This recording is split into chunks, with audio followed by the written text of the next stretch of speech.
बिस्मिल्लाहिर्रहमानिर्रहीम। अस्सलामु अलैकुम डियर स्टूडेंट्स, कैसे बेटा आप लोग। उम्मीद है अल्लाह तबारक व तआला की रहमत के साए में आप लोग खैर आफियत से होंगे। आपका मैथमेटिक्स टीचर गुलजार अहमद लेक्चर नंबर 106 के साथ हाजिर है। जी बेटा, इससे प्रीवियस लेक्चर में लेक्चर नंबर 105 में हमने यूनिट नंबर 8 को कंप्लीट कर लिया था। जी बेटा, आपको पता है हम सेकंड 50% कर रहे हैं, उसके मुताबिक अब हम करेंगे चैप्टर नंबर 11, 12 देन उसके बाद 13। आइए अब हम स्टार्ट करने जा रहे हैं। चैप्टर नंबर है 11 according to the smart syllabus. उसमें बेटे कोई थ्योरम तो शामिल नहीं किया गया, लेकिन उसके बेटा MCQs शामिल हैं और उसकी थ्योरी शामिल है और इसके अंदर जो इम्पोर्टेंट डेफिनेशंस हैं वो बेटा शामिल हैं। तो आइए देखते हैं। चैप्टर नंबर है 11 MCQs। ये बेटा यूनिट नंबर है 11, review exercise 11 basic concepts and MCQs। जी बेटे, फर्स्ट हम बेसिक कॉन्सेप्ट हमने बेटा अंडरस्टैंड करना है कि ये हमारे पास बेटे एक सर्कल है और AB इस सर्कल की कॉर्ड है और OA सर्कल का रेडियस है और OB भी सर्कल का रेडियस है और इस कॉर्ड AB की लेंथ एग्जैक्टली बेटा उतनी ही है जितना सर्कल का रेडियस है। यानी ये सर्कल के दोनों रेडियल सेगमेंट तो आपस में इक्वल होते ही हैं। ये जो थर्ड साइड है, ये जो ट्राइंगल की AB जो कि सर्कल का कॉर्ड है, वो भी उतना ही है जितना सर्कल का रेडियस है। तो अब इस सूरत में आप देख सकते हैं कि बेटा हमारे पास एक इक्विलेटरल ट्राइंगल बन जाती है। तो इक्विलेटरल ट्राइंगल जो होती है वो इक्वी एंगुलर भी होती है और उसके हर वर्टेक्स पर एंगल 60 डिग्री का होता है। तो यहाँ पर भी बेटे 60 डिग्री का एंगल होगा और जाहिर है यहाँ पर भी फिर 60 डिग्री का एंगल होगा और यहाँ पर भी एंगल 60 डिग्री का होगा। ठीक है, तो इक्विलेटरल ट्राइंगल में हर एंगल 60 डिग्री का होता है। ठीक है बेटा, अब हमारा जो बेटे कंसर्न है वो ज़्यादातर इस सेंट्रल एंगल के साथ है। सेंट्रल एंगल क्या होता है? Angle subtended by an arc या by a chord at the centre of circle is called central angle. अब यहाँ पर सेंट्रल एंगल हमारे पास है 60 डिग्री। अब ये 60 डिग्री कब बनता है? जब रेडियल सेगमेंट और कॉर्ड की लेंथ इक्वल होगी, अदरवाइज सेंटर पे एंगल 60 डिग्री का नहीं बनेगा। मज़ीद ये है, आप इसे यूँ कह सकते हैं, इसको अगर आप कन्वर्स इसका पढ़ें तो अगर सर्कल के सेंटर पे एंगल 60 डिग्री का है तो देन इसका मतलब क्या होगा? इसका मतलब होगा कि रेडियल सेगमेंट और कॉर्ड दोनों आपस में क्या है? इक्वल है। ठीक है बेटा, यही लिखा हुआ है, when radial segment and chord are congruent then central angle is 60 degree. अब इसका कन्वर्स पार्ट क्या होगा? When central angle is 60 degree then radial segment and chord are congruent, यानी radial segment is equal to chord के होगा। ये बहुत important बेटे कॉन्सेप्ट है, आगे आप देखेंगे ये MCQs में यूज होगा। जी नेक्स्ट बेटे हम देखते हैं। नेक्स्ट हमारे पास बेसिक कॉन्सेप्ट है two congruent mean equal chords of a circle जो है वो subtends two congruent mean equal central angles और if a chord make central angle of 30 degree the other chord will also make angle of 30 degree. अब ये देखें हमारे पास बेटे ये कॉर्ड है AB और दूसरी कॉर्ड है BC। अब कॉर्ड AB और BC दोनों लेंथ में इक्वल हैं। ठीक है, अब कॉर्ड AB के एंड A को सेंटर से मिलाया और B को भी सेंटर से मिलाया, तो इस तरह से हमारे पास एक सेंट्रल एंगल बन जाएगा। अब इसी तरह से ये दूसरी हमारे पास बेटे कॉर्ड है BC, आप इसके दोनों एंड को भी सर्कल के सेंटर पे ज्वाइन कर लें तो इससे भी हमारे पास क्या होगा? एक और सेंट्रल एंगल बन जाएगा। अब ये एंगल 1 सेंट्रल एंगल है कॉर्ड AB का और ये एंगल 2 सेंट्रल एंगल है कॉर्ड BC का।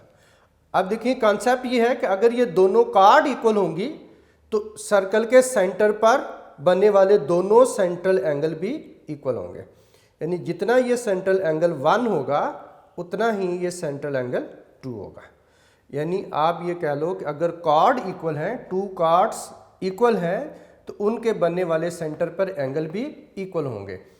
अब अगर एक कॉर्ड सर्कल के सेंटर पर 30 डिग्री का एंगल बनाती है तो देन दूसरी कॉर्ड कितना बनाएगी, वो भी 30 डिग्री का ही एंगल बेटे बनाएगी।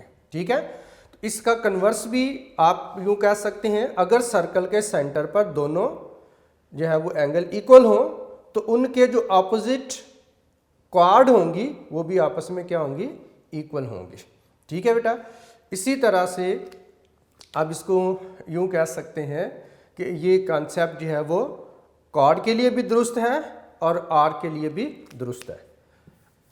अब आइए देखते हैं नेक्स्ट, हमारे पास जो कॉन्सेप्ट है the semi circumference and diameter of a circle both subtend या central angle of 180 degree. If the central angle is 180 degree then chord A B is equal to क्या होगी, डायमीटर। ये भी बहुत इंपॉर्टेंट कंसेप्ट है, इसके बेटा एमसीक्यूज मौजूद हैं। सेमी सर्कमफ्रेंस एंड डायमीटर, ये ए से लेकर बी तक ये बेटा हमारे पास क्या है, सेमी सर्कमफ्रेंस है, ये सेमी सर्कल है, और ये दूसरी साइड पे बेटा इसका क्या है, ये डायमीटर है। और दोनों सर्कल के सेंटर के ऊपर कितने डिग्री का एंगल बनाते हैं आपको पता है, एक लाइन सेगमेंट की एक साइड पर टोटल एंगल कितना आता है बेटे, 180 डिग्री होता है। ठीक है, और इसकी इस साइड पर ए से लेकर ओ तक भी रेडियस है, ओ से लेकर बी तक भी रेडियस है। तो सेमी सर्कल और diameter both subtend a central angle of 180 degree. ठीक है बेटा, अब इसे कन्वर्स यूं भी आप कह सकते हैं, अगर सेंटर के ऊपर एंगल 180 डिग्री है तो फिर ये जो कॉर्ड होगी उसकी लेंथ जो है वो डायमीटर के इक्वल होगी। अब ये देख सकते हैं यहाँ पे जो if central angle is 180 degree then chord A B किसके इक्वल होगी, आर प्लस आर के इक्वल होगी। तो ये ओ से लेकर ए तक डिस्टेंस आर है, ओ से लेकर बी तक डिस्टेंस भी आर है, तो R plus R is equal to 2r आ जाएगा। 2r किसके इक्वल होता है, डायमीटर के इक्वल होता है। तो आप ये इस तरह से आप इसको समझ सकते हैं कि अगर सेमी सर्कल और डायमीटर सेंट्रल एंगल कितना सबटेंड करते हैं, 180 डिग्री। अब इसका कन्वर्स देखिए, अगर सेंटर के ऊपर या सेंट्रल एंगल 180 डिग्री है तो देन वो जो कॉर्ड होगी वो क्या होगी, डायमीटर होगी।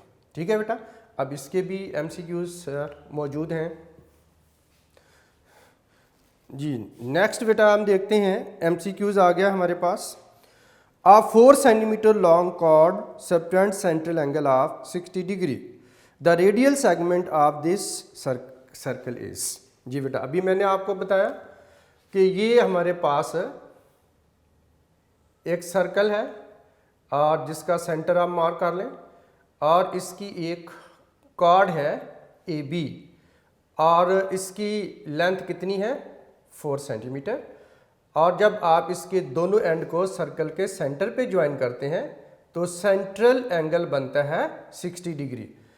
4 centimetre long chord subtend the central angle of 60 degree. ठीक है, the radial segment of this circle is, तो आपको मैंने बताया था जब सेंटर के ऊपर एंगल 60 डिग्री का बनता है तो उस सूरत में बेटा रेडियल सेगमेंट और कॉर्ड की लेंथ इक्वल होती है, और अगर कॉर्ड 4 सेंटीमीटर है तो रेडियल सेगमेंट भी 4 सेंटीमीटर ही होगा।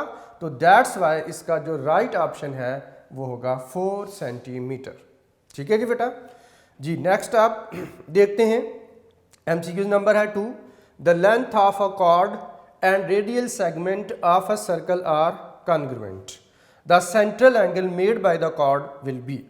द लेंथ ऑफ कॉर्ड यानी कॉर्ड की length and radial segment of a circle क्या है, आर कॉन्ग्रुएंट यानी इक्वल है, लेंथ में वो मेजरमेंट में इक्वल है।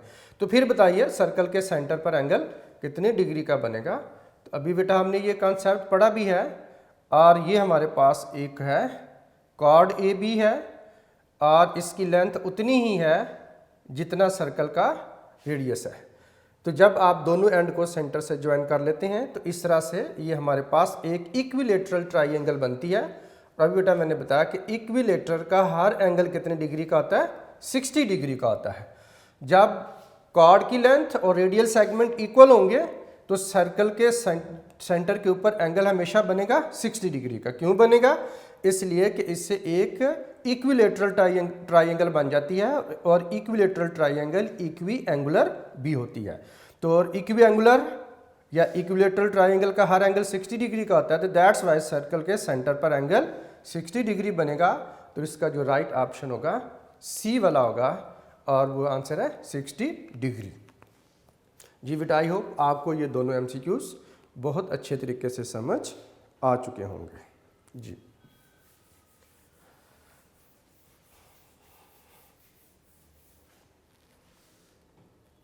जी बेटे, नेक्स्ट हमारे पास है out of two congruent arcs of a circle if one arc makes a central angle of 30 degree then the other arc will subtend the central angle of. जी बेटा, out of two congruent arc, एक सर्कल की बेटा आप ये कह लें कि टू आर्क्स हैं और एक ही सर्कल के अंदर। जी बेटे, नेक्स्ट है out of two congruent arcs of a circle if one arc makes a central angle of 30 degree then the other arc will subtend the central angle of, ये भी 30 degree बेटा होगा। अब आइए देखते हैं किस तरह से होगा। और ये बेटा एक हमारे पास सर्कल है और जिसका सेंटर है O।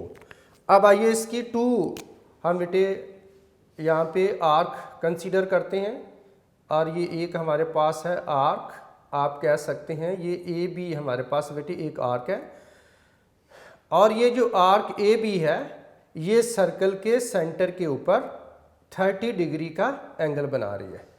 अब हमारे पास यहाँ पर एक और आर्क है, आप उसे कह सकते हैं बी सी। अब ए बी आर्क और बी सी आर्क दोनों आपस में क्या है, ये इक्वल है, इनकी लेंथ आपस में इक्वल है, ए बी की लेंथ और बी सी की लेंथ इक्वल है। अब दोनों आर्क चूंकि आपस में इक्वल हैं और एक आर्क सर्कल के सेंटर पर एंगल बना रही है 30 डिग्री का, तो दूसरी आर्क सर्कल के सेंटर पर कितने डिग्री का एंगल बनाएगी, ये भी बेटा 30 डिग्री का ही एंगल बनाएगी। क्योंकि दोनों आर्क की लेंथ ही इक्वल है तो इसलिए इन सर्कल के सेंटर पर दोनों के एंगल भी इक्वल होंगे। अब इसका कन्वर्स भी बेटा ट्रू होता है और अगर सर्कल के सेंटर पर दोनों एंगल इक्वल हों तो इनके जो अपोजिट आर्क होती हैं वो भी इक्वल होती हैं। तो ये कॉन्सेप्ट है जी। अब एक आर्क बना रही है 30 डिग्री का एंगल तो दूसरी आर्क भी 30 डिग्री का एंगल ही बनाएगी। तो दैट्स वाई बी वाला ऑप्शन इसका राइट ऑप्शन होगा जी बेटा। ठीक है, नेक्स्ट है एमसीक्यूज नंबर 4, an arc subtends a central angle of 40 degree then corresponding chord will subtend a central angle of 40 degree ही होगा। अब इसका भी आंसर आप ये देखते हैं किस तरह से बेटा होगा। ये हमारे पास एक सर्कल है और जिसका सेंटर है हमारे पास O और इसकी एक आर्क हम कंसीडर करते हैं से ये ए बी हमारे पास आर्क है। ये ए बी आर्क के जब दोनों एंड को सर्कल के सेंटर पे ज्वाइन करते हैं, इस तरह से सर्कल के सेंटर पे ज्वाइन करते हैं तो यहाँ पर बेटे जो एंगल बनता है से 40 डिग्री का एंगल बन जाता है। ठीक है जी। अब ये अकॉर्डिंग टू मेजरमेंट नहीं है, ये जस्ट बेटा आपको कॉन्सेप्ट देने के लिए बता रहा हूँ। अब एक हमारे पास आ जाती है ये कॉर्ड। अब देखिए आर्क ने तो सर्कल के सेंटर पर 40 डिग्री का एंगल बनाया हुआ है। अब हमने बताना है कि ये जो कॉर्ड ए बी है ये सर्कल के सेंटर पर कितने डिग्री का एंगल बनाएगी। जी बेटा आप देखें कि जब आप इसको सर्कुलर पाथ में पढ़ते हैं तो ये आर्क ए बी है, अगर स्ट्रेट लाइन में आप इसको पढ़ेंगे तो ये कॉर्ड है, यानी ए बी स्ट्रेट लाइन में आप पढ़ेंगे तो ये कॉर्ड है और अगर आप ए बी को सर्कुलर पाथ में पढ़ेंगे तो ये आर्क है। अब देखिए जब ना तो एंड ए चेंज हुआ ना एंड बी चेंज हुआ, तो जब आप एंड ए को सेंटर पे ज्वाइन करते हैं बी को भी सेंटर पे ज्वाइन करते हैं तो सेंट्रल एंगल बनता है 40 डिग्री। तो आप इसको स्ट्रेट पढ़ोगे तो कॉर्ड है, कर्व में पढ़ोगे तो ये आर्क है, तो एंगल तो चेंज नहीं होगा, एंगल तो ज़ाहिर है बेटे 40 डिग्री का ही है। इसलिए अगर आर्क 40 का एंगल बना रही है तो कॉर्ड भी 40 का ही बनाएगी। अगर कॉर्ड 40 का एंगल बनाती है तो आर्क भी 40 का ही बनाएगी। ठीक है, तो इस तरह से N arc subtends the central angle of 40 degree, arc जो है वो 40 डिग्री का एंगल बनाती है। तो आपने बताना कॉर्ड कितने का बनाएंगे, डेफिनेटली बेटा ये भी 40 डिग्री का एंगल ही बनेगा। तो इस तरह से बी वाला ऑप्शन इसका राइट ऑप्शन होगा। आई होप आपको बेटा इन दोनों एमसीक्यूज की बहुत अच्छे तरीके से समझ आ चुकी होगी।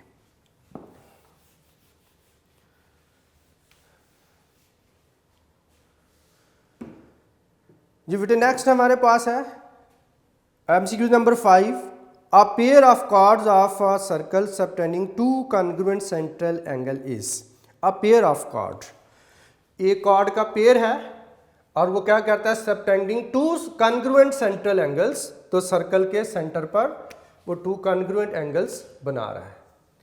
अब देखिए ये हमारे पास बेटे यू कंसेप्ट यूँ है, इससे ये हमारे पास एक सर्कल है जिसका सेंटर O है और इसकी एक कार्ड है जो सर्कल के सेंटर पे कुछ एंगल बना रही है और इस कार्ड को हम कह लेते हैं ये AB है। इसी लेंथ की एक और हमारे पास कार्ड है, सॉरी एक और कार्ड है और इसका भी आप इसे BC कह लें, इसके इनको मिला लें आपस में। तो इस तरह से सर्कल के सेंटर के ऊपर जो दोनों ने एंगल बनाए हैं वो दोनों एंगल जो है वो इक्वल है, यानी कॉन्ग्रुएंट। ये वाला एंगल इस एंगल के इक्वल आ रहा है, यानी आप यूँ कह सकते हो कि ये हमारे पास एंगल दोनों क्या है, इक्वल एंगल्स बने हुए हैं। तो आपने ये बताना है कि ये दोनों जो कार्ड होंगी क्या वो भी आपस में इक्वल होंगी कि नहीं होंगी, क्या वो आपस में इक्वल होंगी या अनइक्वल होंगी, इनकॉन्ग्रुएंट होंगी, ओवरलैपिंग होंगी या पैरेलल होंगी। ठीक है, ये ऑप्शन बेटा आपको दिए गए हैं। तो अभी बेटा हमने कॉन्सेप्ट में पढ़ा था, अगर सर्कल के सेंटर के ऊपर एंगल दोनों इक्वल हों तो उनके अपोजिट कार्ड भी इक्वल होती हैं। अगर सर्कल के सेंटर पर एंगल इक्वल हो तो उनके अपोजिट आर्क भी इक्वल होती हैं। ठीक है, तो क्योंकि अगर आप इसको अलोंग द कर्व पढ़ोगे तो ये आर्क है, स्ट्रेट लाइन में पढ़ोगे तो कार्ड है। इसी तरह से इसको अलोंग द सर्कुलर पाथ पढ़ोगे तो आर्क है, स्ट्रेट लाइन में पढ़ोगे तो कार्ड है। अगर सेंटर के ऊपर एंगल इक्वल है तो इनकी सामने वाली जो कार्ड है वो भी आपस में क्या होंगी, फिर इक्वल होंगी। ठीक है बेटा, इसलिए AB is equal to BC होगा। तो दैट्स वाई इसका आंसर होगा कॉन्ग्रुएंट। तो A वाला ऑप्शन इसका राइट ऑप्शन होगा जी। If an arc of a circle, MCQ number 6, if an arc of a circle subtend the central angle of 60 degree, arc circle के सेंटर पर 60 degree का एंगल बनाती है, then corresponding chord of the arc will make the central angle of 60 degree ही होगा। जी बेटा ये कॉन्सेप्ट यूँ इस तरह से है और ये हमारे पास एक सर्कल है और ये हमारे पास एक आर्क है AB और ये आर्क AB सर्कल के सेंटर पर 60 डिग्री का एंगल बना रही है। ये आप इसको इस तरह से देख सकते हैं, ये सर्कल के सेंटर पर कितने डिग्री का एंगल है जी, 60 डिग्री का एंगल है। अब सर्कल की जो आर्क है इसने सर्कल के सेंटर पर 60 डिग्री का एंगल बनाया हुआ है। अब हमने ये बताना है कि ये कार्ड, अगर आप इसको A को B के साथ ज्वाइन कर दें लाइक दिस तो ये बन जाएगी कार्ड। तो आप बताइए ये जो कार्ड AB है ये सर्कल के सेंटर पर कितना एंगल बना रही है, तो बेटा डेफिनेटली ये भी 60 ही बनाएगी, क्योंकि आर्क अगर 60 का बनाती है तो कार्ड भी 60 का ही एंगल बनाती है। तो दैट्स वाई इसका जो आंसर होगा वो C वाला ऑप्शन होगा, 60 डिग्री इसका राइट आंसर होगा। आई होप आपको बेटा ये दोनों MCQs अच्छे तरीके से समझ आ चुके होंगे।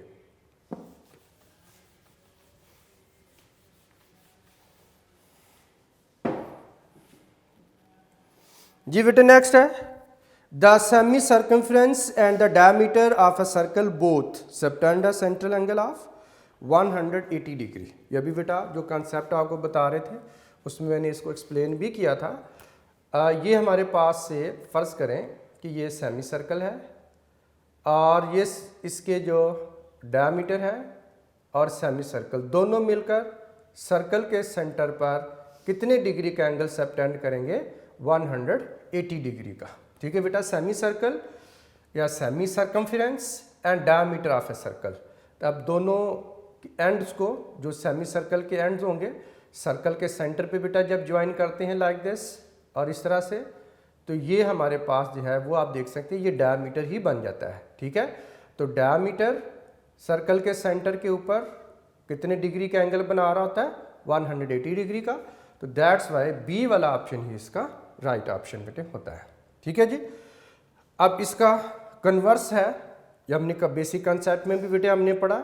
ये हमारे पास बेटा जी से सेमी सर्कल है और सेमी सर्कल है और सर्कल के और इसका जो है वो कार्ड है एक, अस्सी हम इस कॉर्ड को ए बी कह देते हैं और ये सर्कल के सेंटर पर 180 डिग्री का एंगल जो है वो बना हुआ है। तो उस वक्त बताइए कि ये कॉर्ड की जो लेंथ है ये कॉर्ड कितनी होगी। ये जो कॉर्ड होगी बेटा इस वक्त ये डायमीटर होता है। आपको पता है कि सर्कल के सेंटर पर एंगल जब 180 का कब बनता है, जब सेमी सर्कल होगा और डायमीटर होगा। तो अब यहाँ पर उन्होंने कहा कि सेमी सर्कल है और आपने बताना है कि एक कॉर्ड है और सेमी सर्कल है, दोनों सर्कल के सेंटर पर 180 डिग्री का एंगल बना रहे हैं। अब आप बताइए कि उस कॉर्ड की लेंथ कितनी होगी। तो जाहिर है बेटा इस वक्त ये कॉर्ड डायमीटर है और ये डायमीटर आपको पता है ओ ए रेडियस है और ओ बी भी रेडियस है। तो यहाँ पर जो ए बी है, ए से लेकर बी तक जो डिस्टेंस है वो आर प्लस आर के इक्वल है। अब ए बी यहाँ पर क्या है, डायमीटर है, या आप इसे कह सकते हैं ये 2r है। अगर आप इसे डायमीटर ना भी कहें तो ऐसी सूरत में भी आप कह सकते हैं कि इस कॉर्ड की ए बी की लेंथ किसके इक्वल है, रेडियस के डबल के इक्वल है। तो double of the radial segment ये इसका आंसर होगा। या अगर आप ये समझ लें कि सर्कल के सेंटर पे 180 डिग्री का एंगल है और साथ सेमी सर्कल है, तो ये तभी बन सकता है जब वो कॉर्ड डायमीटर हो। तो डायमीटर क्या होता है, रेडियल सेगमेंट का या रेडियस का डबल होता है। तो दैट्स वाई इसका सी वाला ऑप्शन इसके बेटा राइट ऑप्शन कंसीडर होगा। आई होप आपको बेटा इसकी अच्छे तरीके से समझ आ चुकी होगी।